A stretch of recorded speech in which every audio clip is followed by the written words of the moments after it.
देखी कहला बा कि प्यार मोहब्बत बड़का बीमारी होला। एक प्राइवेट समझी ना कबो सरकारी होला। सारा लोग बदल जाला ये मौसम के तरह। इश्क खुदा ना होना करके पुजारी होला। ऐसन भइनी दीवाना समझी सबके बेगाना।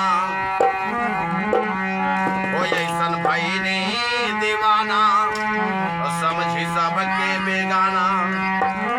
अपन अरे खुशियाँ लुटाई उनका ले हमें हो। कौन जादू लगा में हमरा दे हमें हो। कौन डोला लगा में हमरा दे हमें हो। कौन डोला लगा में हमरा दे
हंसी बोले दिल में दर्द बढ़ा के।